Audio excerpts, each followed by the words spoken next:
Aplicações financeiras sobre as suas criptomoedas no estrangeiro, tratamento tributário a partir da Instrução Normativa 2180 da Receita Federal, que dispõe sobre a lei das offshores. O que isso tem a ver com o investidor de Bitcoin?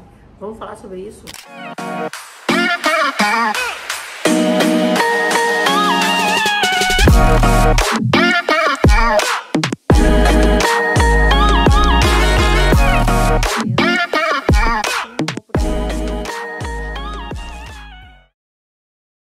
Bom dia, boa tarde, boa noite, Bitcoiners do Brasil e do mundo que me acompanham aqui no Declarando Bitcoin. Gente, pra quem não me conhece ainda, eu sou a Ana Paula Rabelo, @Declarando Bitcoin, e eu falo com vocês sempre sobre tributação de criptomoedas ou criptoativos. Hoje, especificamente, nós vamos falar sobre ativos virtuais, que é isso que traz a lei. Antes de mais nada, já toca o sininho aqui para receber notificações.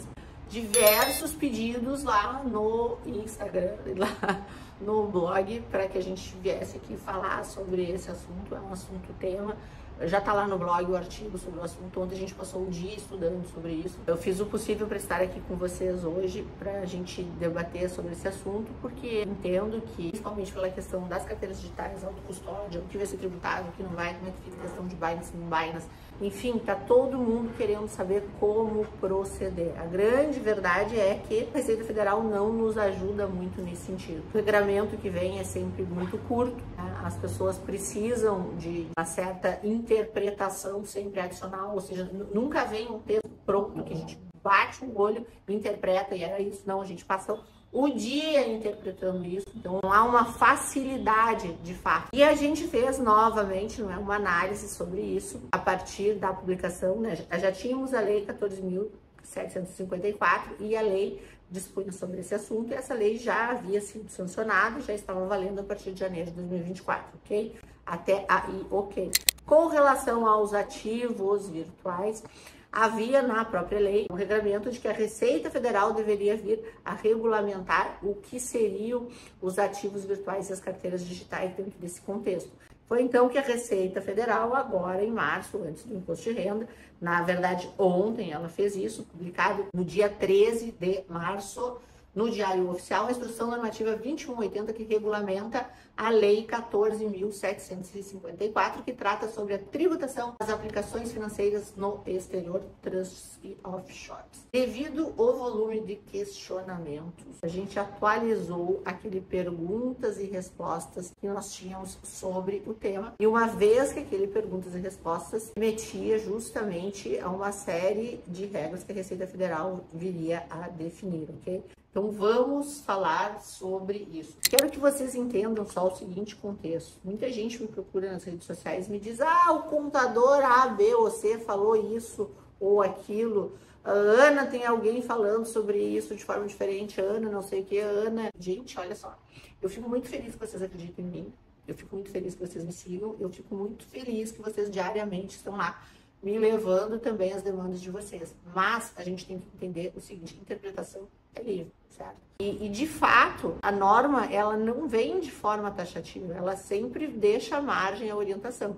Então, diversas interpretações aí vão acontecer. Por isso, a gente sempre tem o cuidado de trazer interpretações, não só a minha, como interpretações principalmente aí, no caso, jurídicas, que acho que importa muito, penso que isso importa muito.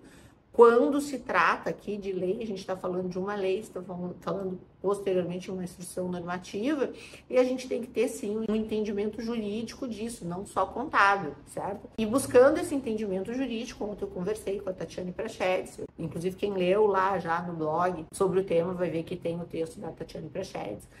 Conversei com o Daniel Paiva, conversei com o Eduardo Paiva, com o Carlos de Biasi. Nós falamos muito, debatemos muito sobre o tema para chegar a alguns pontos. É taxativo? Não muda? Não, gente.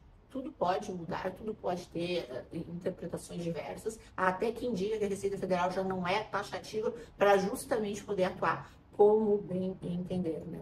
Alguns vão concordar, outros vão discordar, enfim. Mas faz parte já, né, da nossa insegurança jurídica no país, mas tem alguns pontos que ela traz e eu acho muito válido a gente atualizar os nossos entendimentos, ok? Eu não preciso dizer que nós, o Decano Bitcoin, gabaritamos em 100% daquilo que a gente vinha aplicando e entendendo. Nós gabaritamos, até aqui tá tudo ok.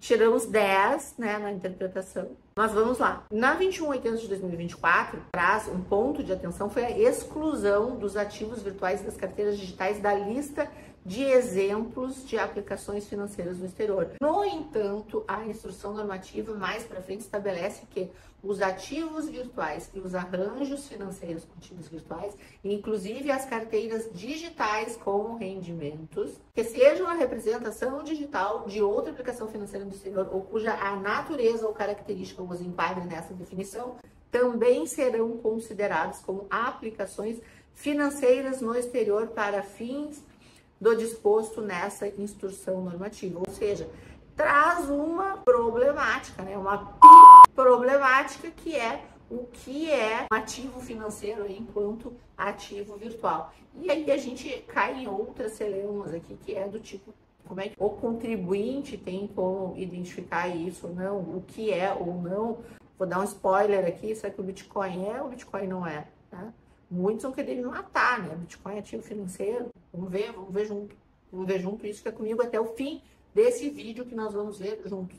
Diante disso, surge a questão, né? Quais os ativos virtuais podem ser considerados aplicações financeiras no exterior? Eu vou trazer aqui a opinião da Tatiane Prachedes, advogada tributarista maravilhosa, uma das primeiras pessoas de criptoativos no Brasil, uma das primeiras advogadas do Brasil em criptoativos. Muito respeito pelo trabalho da Tatiane. Quem quiser saber mais sobre a Tatiane também está lá no Instagram. Temos lives juntas, temos trabalhos juntos, temos publicações juntas. A Tatiane é maravilhosa e ontem nós passamos o dia fazendo essa interpretação, tá? E aí vai a opinião da Tati. Trouxe um parágrafo aqui do texto dela, mas lá no blog tem inclusive link para o LinkedIn dela, onde ela traz o artigo dela completo. Segundo a Tatiane, analisando sistematicamente a lei e a normativa, uma resposta objetiva seria: todos os ativos virtuais que tenham natureza ou característica de uma aplicação financeira na forma da lei será qualquer operação financeira fora do país. Essa foi a Tatiane Prachedes.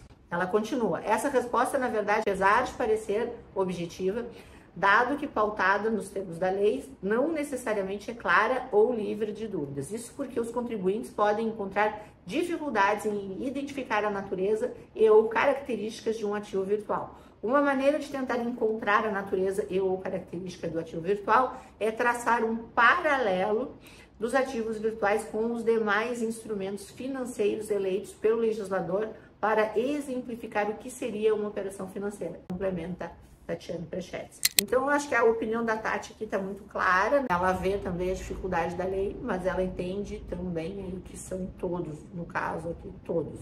Exterior versus nacional é um outro drama. E nesse aspecto fica aqui resolvido, tá? Em tese fica aqui resolvido. A dúvida que muitos tinham sobre o critério a ser utilizado para definir aplicações financeiras no exterior foi esclarecida pela Receita Federal, que afirmou que serão considerados como tais quando forem custodiadas ou negociadas por instituições localizadas no exterior. Nós aqui no Declarando Bitcoin já vimos previsto que esse provavelmente seria o critério adotado. Nós já estávamos trabalhando com essa possibilidade. Confira o artigo 9 da instrução normativa. E aqui traz a instrução normativa. Os ativos virtuais e arranjos financeiros com ativos virtuais serão considerados localizados no exterior, independentemente do local do emissor do ativo virtual e do arranjo financeiro com ativo virtual, quando forem custodiados ou negociados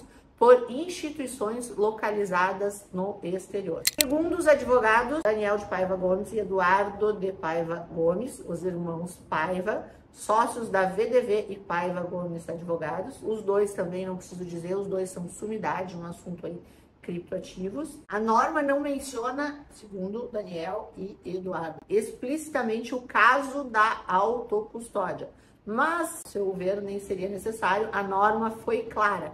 Considera-se localizado no exterior quando o intermediário está no exterior. Opinião do Daniel e do Eduardo, a qual a gente aqui também concorda. Então, para nós, ficou claro aqui uma série de coisas. Eles acrescentam ainda que se o intermediário estiver no Brasil ou se não houver intermediário, caso da autocustódia, que prevalece a residência do titular, no momento da ocorrência do fato gerador, aquisição de renda enquanto produto de trabalho ou de capital investido e alienação para fins de ganho de capital. Então, aplica-se o regime vigente até então, quando, né, da autocustódia, tu és residente e o área te acompanha e a tua residência. Concordo plenamente. Aí, outras confirmações que vêm na instrução normativa, que talvez não precisasse, os rendimentos serão tributados em 15%. Os rendimentos ativos virtuais e dos arranjos financeiros com ativos virtuais, quando enquadrados como aplicações financeiras no exterior, serão tributados em 15%. Essa determinação é estabelecida no parágrafo 3º do artigo 9º da instrução normativa, que afirma: os rendimentos dos ativos virtuais e dos arranjos financeiros com ativos virtuais enquadrados como aplicações financeiras no exterior, vejam bem que são os enquadrados, serão tributados de acordo com o disposto nesse capítulo. Ponto positivo é a possibilidade, que a gente já sabe, de compensar prejuízos conforme previsto já na Lei 14.754. A legislação agora regulamentada pela instrução normativa permite que prejuízos com aplicações financeiras no exterior sejam compensados com os rendimentos no mesmo período de apuração. Caso o total das perdas exceda os ganhos em um ano, o saldo negativo será transferido para períodos subsequentes. Vamos lá agora fazer um tudão e responder tudo. Vamos responder tudo. A gente tem aqui um elenco das mais perguntadas, a gente já tinha trazido aqui anteriormente a instrução normativa e hoje é atualizado com a instrução normativa. A gente vai atualizar aqui todas as questões mais perguntadas lá no Declarando Bitcoin e eu só quero que vocês tenham em mente que eu vou fazer essa parte de que toda norma ela tem um tempo de interpretação e acomodação dos fatores. Então, portanto, é possível ainda que tenhamos novidade a respeito da aplicação da mesma, ok? Então, a gente tem esse tempo de acomodação, que é o tempo de discussão, o tempo de revisão aí da coisa toda, e não quero dizer que não venham entendimentos ainda em sentido contrário, porque realmente, de fato, tem algumas coisas aqui que são dúbias, tá? Mas com o que se tem hoje, por escrito, publicado e na intenção da lei, é o que a gente vai responder aqui. Criptoativos custodiados, ou seja, autocustódia. As pessoas querem saber da autocustódia. Na questão da autocustódia, em carteira serão consideradas aplicações financeiras no exterior? Não, não serão considerados. Por que não serão considerados? Pela questão da inclusão da instrução normativa, quando ela inclui na sua redação esse regramento de que tem que haver uma instituição no exterior, localizada no exterior, ela afasta aí a questão da residência da carteira. Uma vez que tu é residente no país, de fato a carteira acompanha a tua residência no momento da negociação, então, portanto, a carteira será considerada como nacional. Então, a autocustódia, ela é nacional. Tem outras questões a se afinar ainda sobre esse tema, que são posteriores e nós vamos trazer aqui posteriormente. Mas a carteira digital, aquela que tu tem para hold, essa está protegida aqui e essa terá tributação nacional. Ou seja, é na negociação dela que vai haver o fato gerador e essa negociação vai acontecer onde tu resolver que vai acontecer. Tirou da carteira e passou para uma nacional, tu vai tributar como uma nacional. Tirou da carteira e passou para o exterior, tu vai tributar isso como uma aplicação financeira no exterior, ok? Paga o imposto no hold? Não, não paga imposto no hold, porque não tem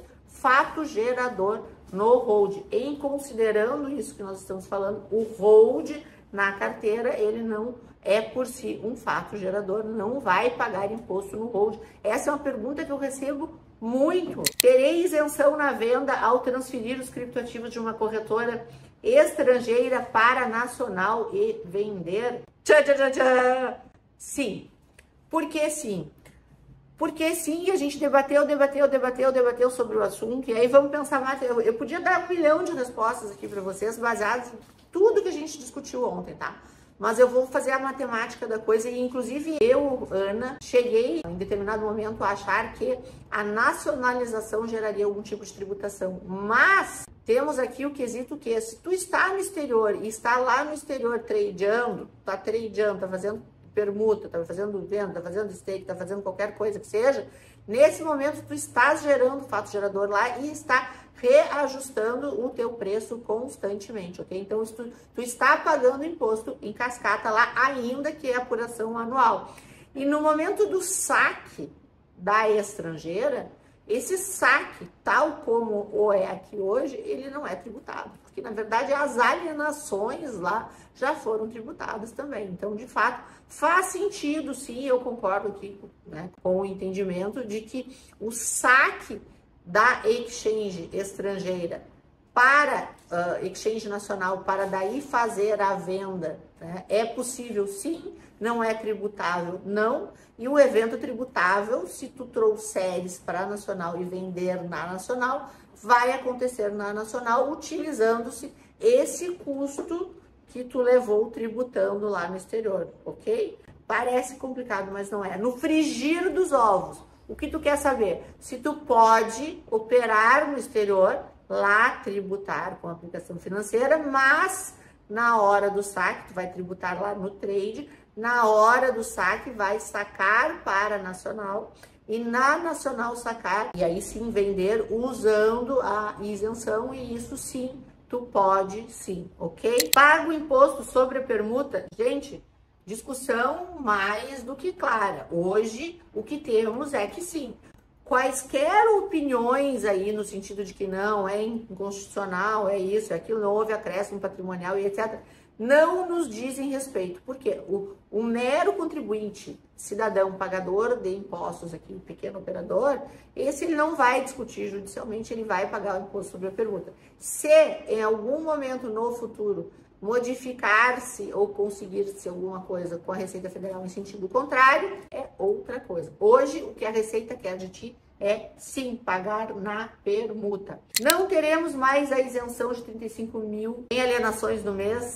Não teremos no estrangeiro, na nacional seguimos tendo, ok? A Binance é considerada exchange nacional? Não, gente, ela não é considerada uma exchange nacional, ela é considerada uma exchange estrangeira, porque assim ela se porta, assim são seus termos de uso, e ela publicamente, assumidamente, divulga, inclusive, se autodivulga como uma empresa no exterior, afirmando, inclusive, que as empresas com CNPJ que ela tem no Brasil são meros agentes administrativos da operação dela aqui e não realizam operações com criptoativos. Se isso está certo ou está errado, não cabe a nós decidir. Tá? Nós não vamos decidir isso. Nós não decidimos sobre esse assunto. Quem vai decidir sobre esse assunto são as autoridades. Em as autoridades decidindo algo no sentido contrário, aí sim modificamos a nossa opinião. Se não, é isso o que temos, ok? Teremos tributação apenas para variação cambial da criptomoeda? Não. Será tributada em conjunto com o ganho de capital, ok? Quando começam a valer as novas regras de tributação? Elas já estão valendo desde 1º de janeiro, gente. Desde 1º de janeiro já entrou em vigor. As questões que aguardavam a Receita Federal, vocês viram aqui, 2 parágrafos, né? Com relação a criptoativo, 2 parágrafos. Então, não me venham dizer que não estava valendo, porque estava valendo sim, né? Quem fez tratamento tributário diferente aí, que analise o que vai fazer, porque já estava valendo. Eu já acho, inclusive, de uma irresponsabilidade muito grande tu mandar. Eu não me sentiria confortável em dizer para um cliente meu utilizar-se do limite de isenção, né? Ainda que tenhamos aí uma ala que se disputa sobre o limite de isenção, não é seguro, né? E aqui seguro morreu de velho. A gente discutir limite de isenção quando a gente tem uma norma aqui dizendo que afasta o limite de isenção, não é cabível, não é seguro e de forma nenhuma eu orientaria ninguém a fazer. Todos os ativos virtuais serão considerados como aplicação financeira no exterior. Aqui há margem para discussão. De acordo com a normativa, os ativos virtuais serão considerados aplicações financeiras no exterior, desde que sejam representação digital de outra aplicação financeira no exterior, ou que a sua natureza ou características os enquadrem nessa definição. Propósito de investimento, pensamos ser crucial aqui, o que amplia o entendimento em praticamente todos os ativos virtuais, abrindo o leque de que, a depender da função e natureza, e dentro desse contexto, sejam considerados aplicações financeiras no exterior. Eu vou dar o exemplo aqui. Gente, quando tu faz uma aquisição de criptomoedas, uma aquisição de ativos virtuais, vamos considerar aqui, uma aquisição de ativos virtuais com vistas à especulação, e isso é feito no exterior, isso é uma aplicação financeira, ok? Então, esse é o ponto. A cada ativo, tu analisar aqui a intenção.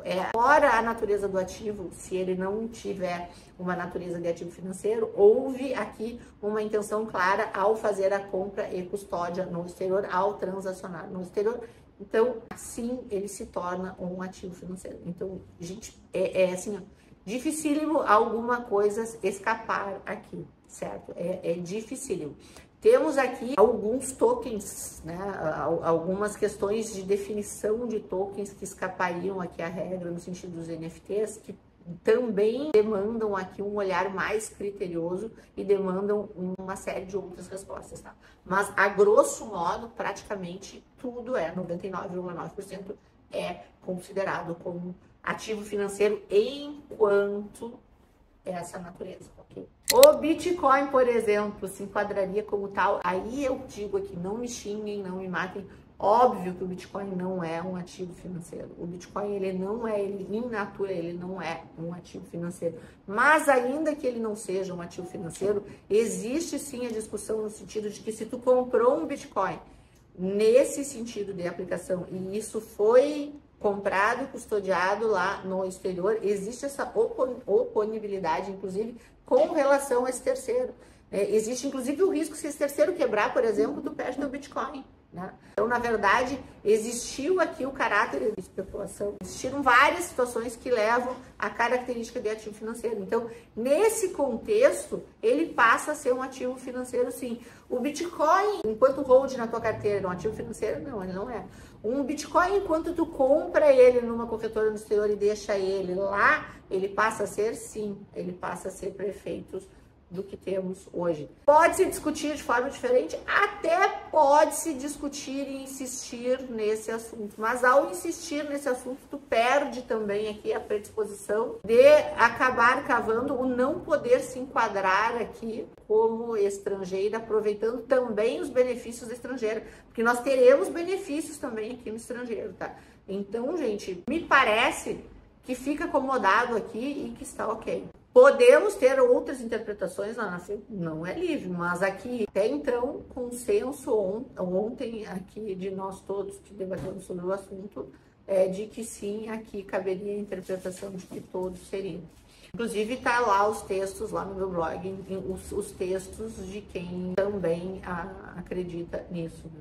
Poderia ainda, por exemplo, transferir um ativo de uma corretora nacional para a estrangeira em caso de lucros maiores, visando o pagamento de imposto em uma alíquota única de 15%? Poderia.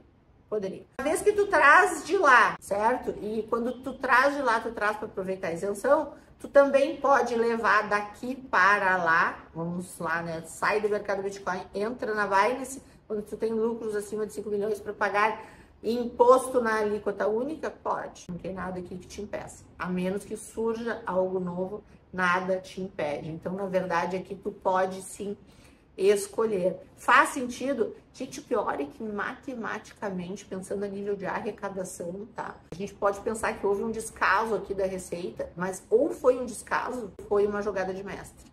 Eu ouso dizer aqui que foi uma jogada de mestre, porque ela, na verdade, ela não perde nada. Depois eu posso explicar isso em outro vídeo para vocês, tá? Mas hoje ainda a gente refez esses cálculos para analisar os efeitos e ela não perde nada. Quando será pago o imposto sobre os ganhos de capital nas aplicações financeiras no exterior? Na declaração de ajuste anual no ano que vem. E quem não adotou em janeiro e já pagou, olha, gente, faz perde compra no ano que vem para compensar. Ou faz perde compra agora e perde de volta. Não sei, não foi o meu caso. Será permitido compensar prejuízos? Sim!